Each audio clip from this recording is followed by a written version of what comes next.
The married man is in the house. What have you learned so much so far in your extended marriage? Oh yeah, an extended.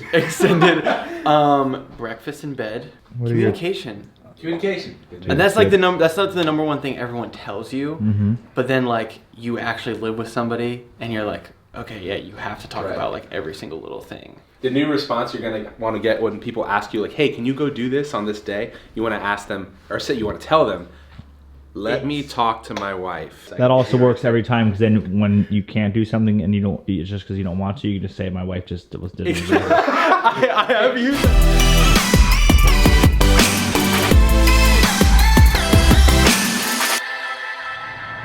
So it's 2019, meaning I want some like new photos, some new headshots, some new stuff for my new website, which is gonna be launching soon. I'm super excited about that. When you want the best photos, you hire the best photographer. Probably ready? Yeah. All right, sweet. Never been a big fan of like taking portraits of myself, but I feel like it's important to constantly update like your actual professional profile, whether it's like for LinkedIn or Instagram or all those things. It's just important to have a good overall image of yourself, I think. What's your rig there? We got a Canon 5D Mark III. Canon, baby. Yeah, man, that's it. Don't forget the essentials. Pablo told me to walk and vlog at the same time, so it's like natural. So that's what I'm doing. But it is natural because I actually am vlogging and not like talking to the camera. So it makes sense. So this is a new lens that I just got. I started vlogging again with the GH5 if you haven't noticed, and it's because I just think the camera is just the best. I just can't find a better one right now for it. If I really act like I'm talking to you here in the vlog, it'll really be good for the photo, because it'll really look like I'm getting deep in this action here. It'll allow you to feel like I'm connecting. This is gonna be the weirdest vlog ever, but it's how we roll around here. This is about documenting my life, and right now I'm getting photos taken. So for a while I was using the Sony RX100 Mark V, and I was telling you about the idea of me doing like the RX100 with the lav setup, and I actually really like it. I think that that's an outstanding setup for someone under $1,000. The only problem I realized is because of a lot of the content that I do is long form, it was kind of hard having the RX100 be 4K and have a 5-minute limit, which is kind of doesn't really work for me. So I decided that the GH5 would make more sense for me to use, because then when I'm doing some sort of long form content, I can hit record and just let it record for like an hour. Having a 5-minute limit is not necessarily what works for my stuff. But I do think that setup is still really good for someone that wants like an affordable under $1,000 vlog setup, because you got great audio, great autofocus, and a super portable camera. But the long form stuff is just more what I'm going for, so this just tends to make more sense. So now that you're a graphic designer and photographer, okay, what would you say your goals are here in life? I mean, I don't know. It's all coming at me too fast now. You can't pass a waterfall without shooting this in 180 frames a second, baby.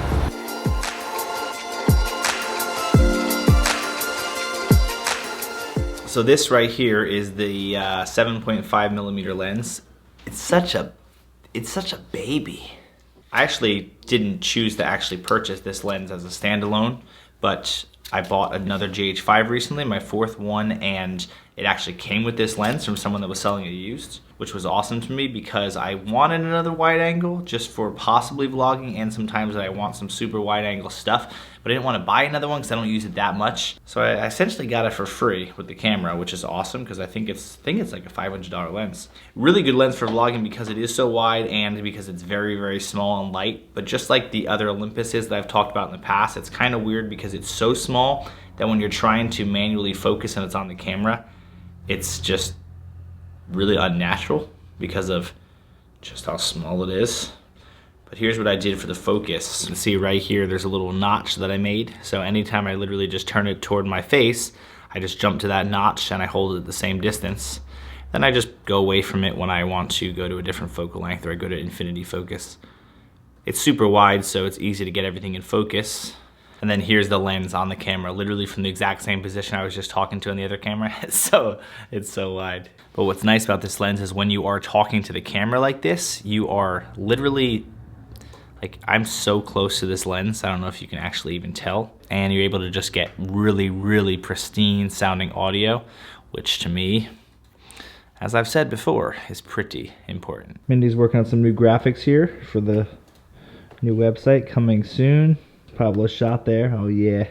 So you may be saying to yourself, why am I now recreating and redoing and having a whole new website designed for like myself, when obviously most people spend their time in social and they spend their time on everything else except actual websites. But I still feel like it's a very important thing to just have as a landing page. It's not at all about me needing a website for people to find me or people to come across me, because obviously that's what I do on social media. But I think it's super important from the standpoint of having like a general landing page that people can always go to learn more about who you are. My goal is obviously that people are naturally going to find me and follow me on all these different social platforms, but at the same time I always want there to be a general place that I can just tell people, hey, visit scottmckenna.com and it will take you to my website, and inside the website you can find lots of different things about me, some links to some of the things I'm working on, ways to contact me for certain opportunities of different things, whether it be speaking or brand deals or whatever it is. I want there to be a general place so that regardless what social media platform you might look for me on or find me on, there'll be a place that you can go and see what else I'm up to and kind of have that really up to date with certain things, maybe certain highlights from the vlog that I want to specifically highlight, or maybe certain pieces that I'm working on that aren't on any platform in general, really having a uniqueness with what that is. But at the end of the day, anytime I meet people or talk to people, it's easier to just say visit scottmckenna.com, and then they can look at all the social media links and choose which one they prefer to follow me on. Unfortunately, I don't have Scott McKenna at every single one of the social outlets. I have it on YouTube and Instagram, but then Twitter is Scott W. McKenna because I couldn't get Scott McKenna.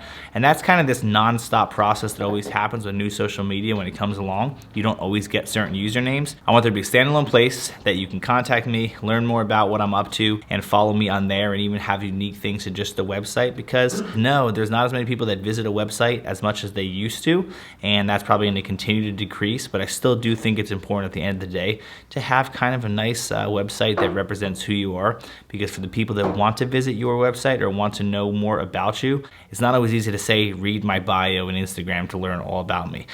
So that's to answer the question of why I'm working on a website now. That's why. All right, so a quick exciting thing just happened. Let's Celebrate. What happened over here? Look at Wait, hold on. Look at Got exposed. it. Yeah. Dude, Do you see it? 2006 subs. Whoa, I missed it. I didn't get it live, but it's fine. What have you learned so far in the journey of YouTube? It's not about the numbers. It's about the content. I think it's just loving the fact that you can put something out that people are able to watch, and you're just sharing your story and your message and documenting all this thing called the journey of life. I think that's probably the most important thing, and whoever's willing to follow it, that's awesome. Obviously, Pablo's on tons of videos on this channel all the time, but you should obviously make sure that you subscribe to him on YouTube, because Link in it's the description. It's you should follow him. Make that like 3,000 real fast. So yeah, pretty overall random day, but whenever a new year starts, I kind of really always like the idea of kind of doing some new fresh things. So the website and taking new photos and branding, just kind of always making sure that I keep my brand overall like current, because it's important that I stay with the times, stay with the changes of technology, stay with the changes of kind of the overall social media platforms, all those things. So that's what I've been working hard on, and it's just a fun time of year. But for now, the night is done, or the work day is done. The night's just beginning.